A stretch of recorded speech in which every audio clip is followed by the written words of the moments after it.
Hello, my name is Major Cosby. I am a caster for AVGL. You might recognize me from my name, Shadowboy.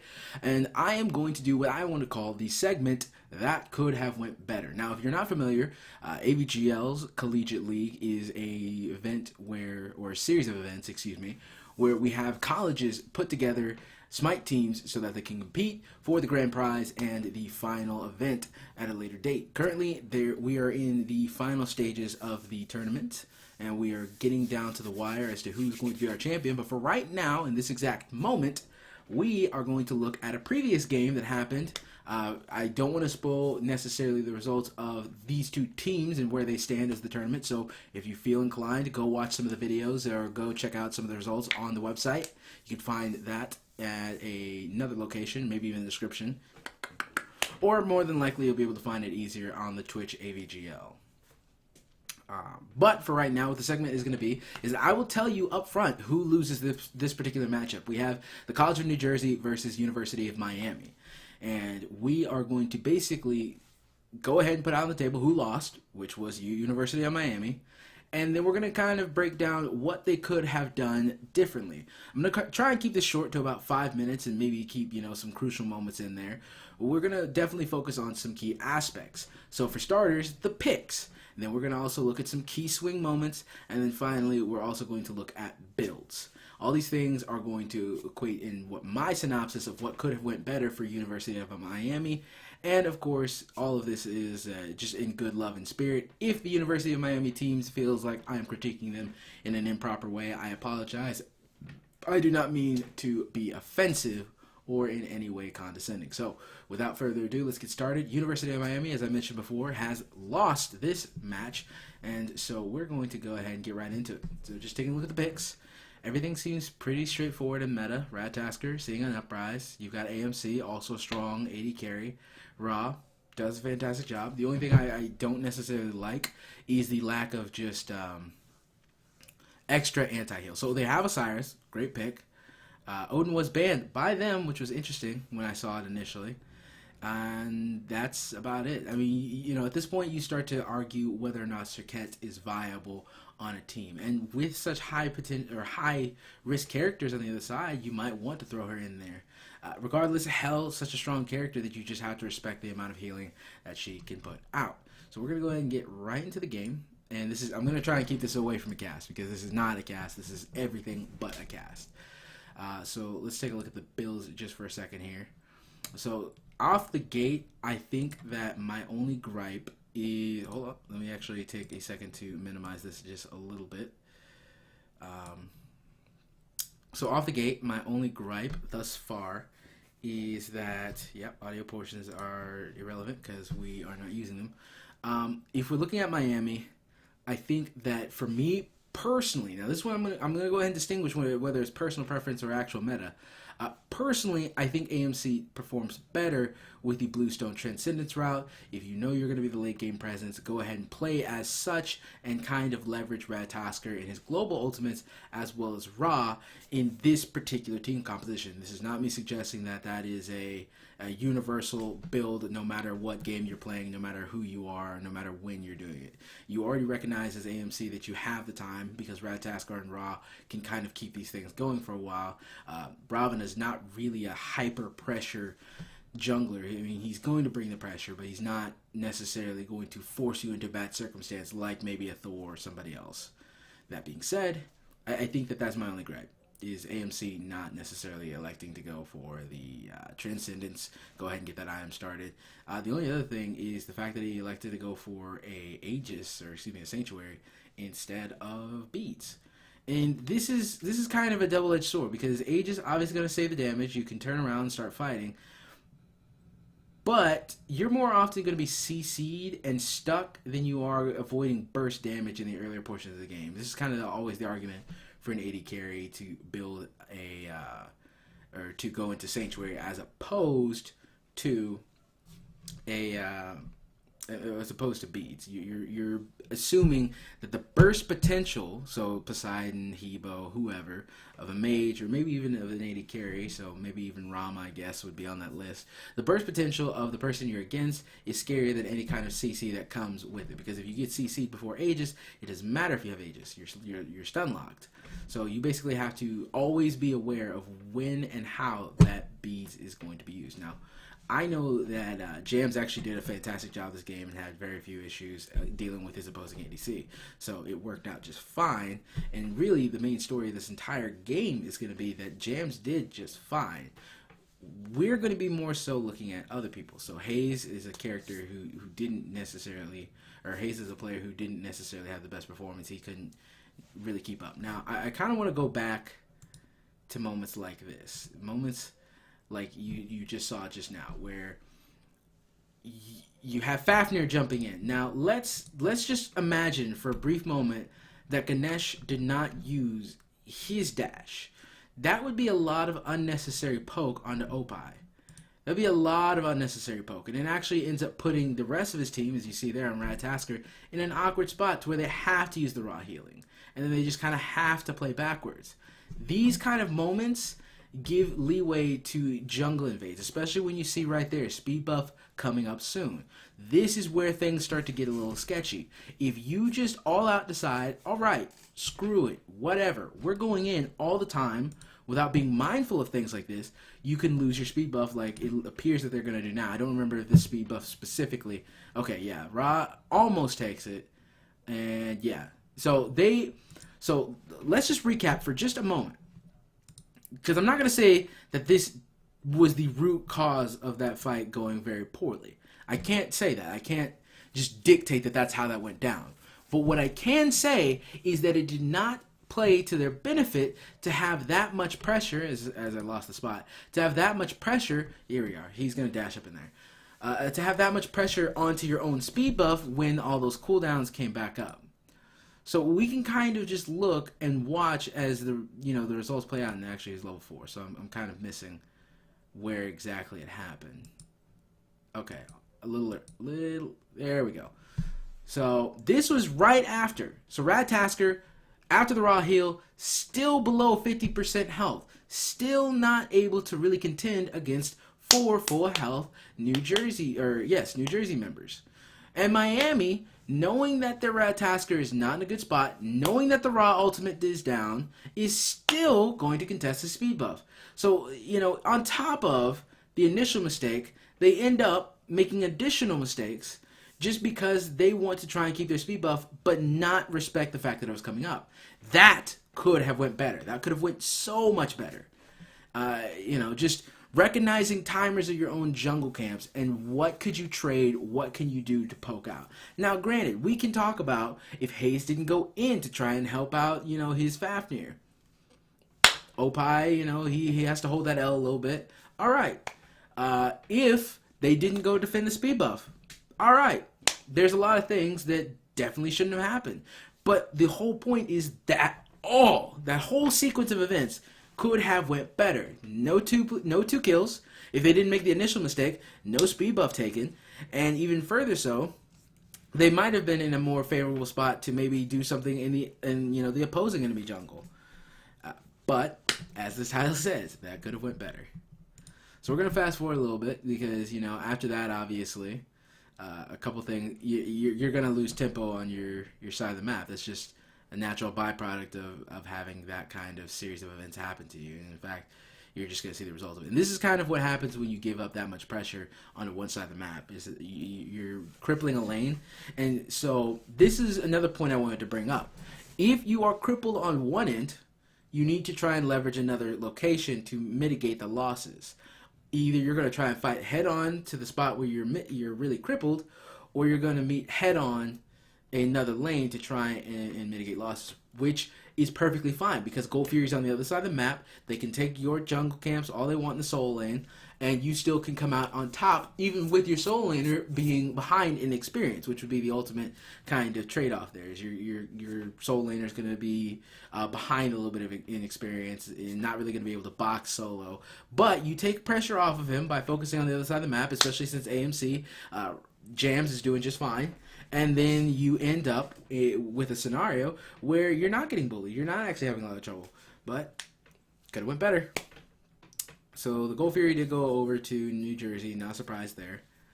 And yeah, there's just they're really just snowballing from that first mistake.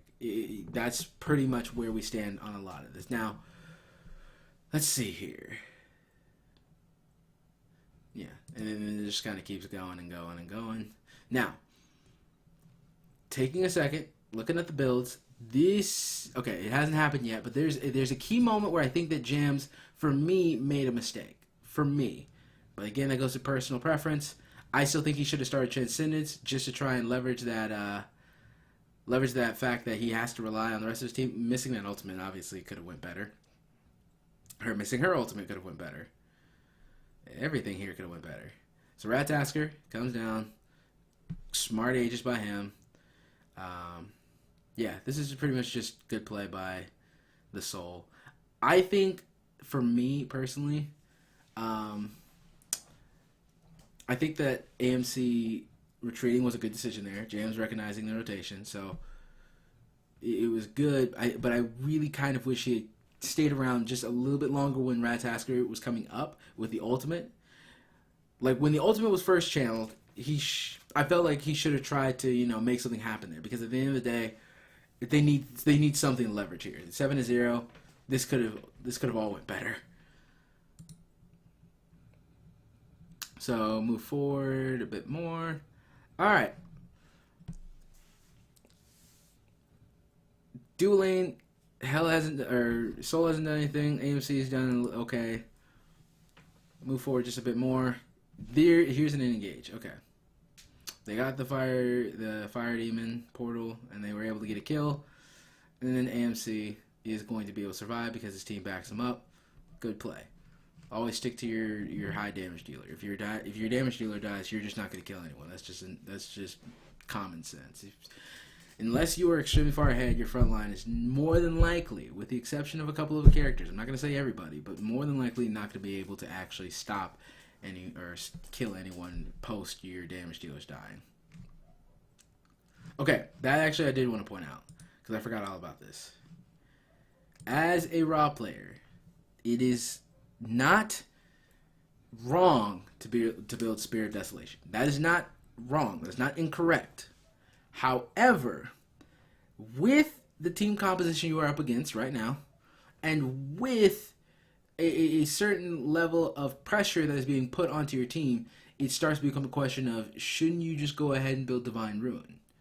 Shouldn't you just go ahead and say, maybe the player healing from hell is a bit much for what we can handle? Because you don't have a ridiculous scoreline. You haven't been hitting snipes, out of this world. You haven't been able to do anything too crazy.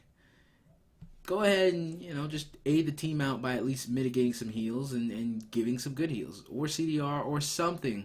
Become a utility mage is what I'm getting at here. Any kind of utility that you can bring to the team is definitely going to be better than what ended up happening here. So Spirit Desolation, no, I'm not a fan of it right now. AMC's build is fine for ADC standards. Again, Transcendence. I'm just saying. So the Fire Giant portal did end up going over to Miami, and then of course after the fight, hold on, wait. So see, this is one of those things where you have to be so much more mindful of what you're doing. I really wish this was easier to navigate. Well, it probably is. I'm just making it harder. This is probably going to be the last thing I end up talking about, because from here on it's just a downhill spiral, especially from that first moment of the game, and then just not being able to come back after that point. So let's watch this one for what it is, because from start to finish this ended up being a little bit ridiculous. So Fire Giant portal started up by New Jersey. I think that's an aggressive call that they made just to try and bait out a fight. Okay, so here's where I'm already a little skeptical. I want you to take a look, and I'm of course pointing to my screen, which is irrelevant to you all, but I want you to look at where Ra's positioned right now. I want you to look at that. He's like up this way. Yeah, up that way. So right now, you see him at the top of the bush, just chilling out, doing his own thing, and no big deal, no problem. All right, now watch as they engage. He's out of the fight. Ra comes back in slightly. Everyone retreats. He gets a nice beam off, and then AMC, throwing some shots. And then all of a sudden, Erling Shin comes to the backside. A little bit of a taunt there. Now, all that said, Ra is still at a very minuscule amount of health for what would be considered comfortable for a mage. You see him up here. He's looking at the frontliner. Already a questionable moment that he, of all people, is looking at the frontliner just directly. And then you have your frontliners backed off. And you know who jumps in first? It's going to be Radtasker. Okay. Radtasker backs off. Who decides to go back in? By himself. Oh, now this is even worse. I didn't even realize this is how it went down. So, yeah, no ward vision. By himself. While the rest of his team is focused on Fire Giant Portal, he threw down the heal. I guess he was trying to go zone, which is understandable if you're a little chunkier. But considering you're going up against people who are ahead of you, you have to keep this in mind, who are ahead of you. These people already just natively, through base stats, are beating you. Now, include itemization because they have 7 kills over you, as well as some objectives. These guys are clearly ahead of you. So as a mage with not that much mana and no ultimate, what do you bring to the zone table as a Ra? Divine Light, Searing Pain. You've already used your Solar Blessing. What do you have left? That really is going to make a difference. It's really going to save you. And to top all that off, you have no actives. Awareness is key. As a mage, as a frontliner, or as a backliner, you have to be aware of these things. So then he comes around the corner, no vision.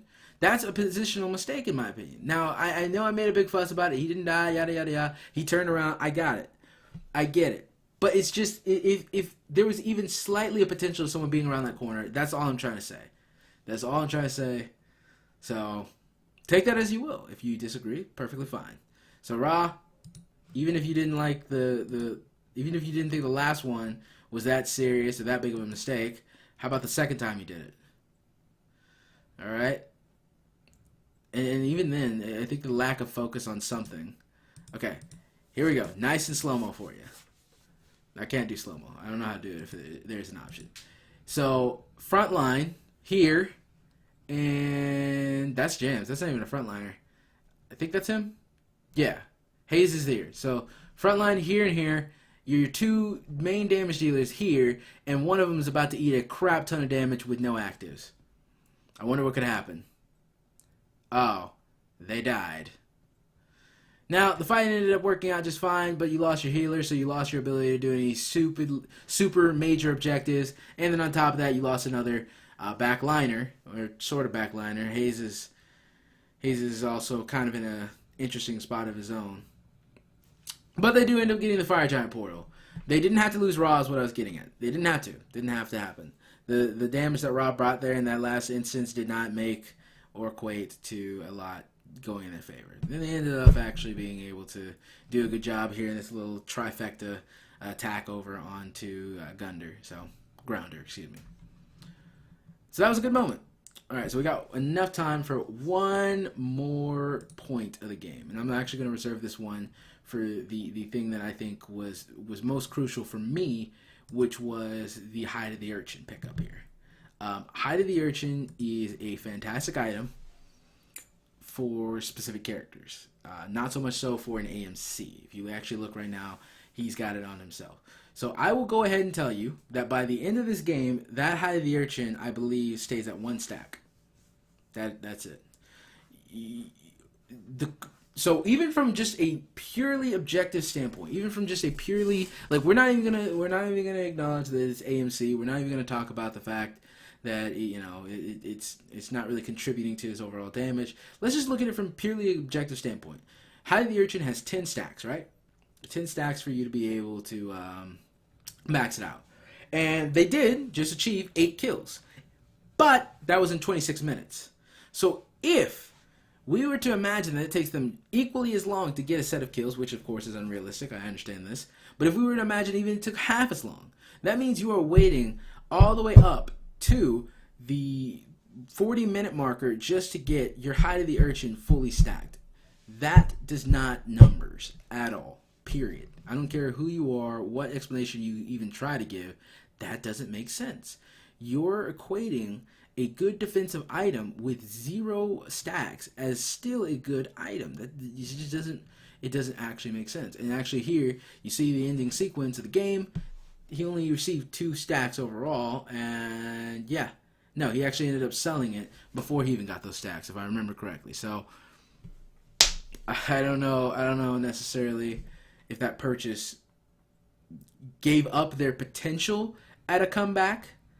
I will say that, sorry for the redundancy, that could have went better. So, Miami ends up losing this game. Unfortunate for them. Very fortunate for New Jersey. I think overall, my main thing for Miami is to just be aware. There seems to be a lot of moments where they're just not aware of what's going on, when it's going on, and how it's going on. If they just take a little bit of time and just evaluate these kind of moments and say, all right, what actors do I have? What do I not have? What should I do? What should I not do here? What is worthwhile? I think that they can end up being a lot better.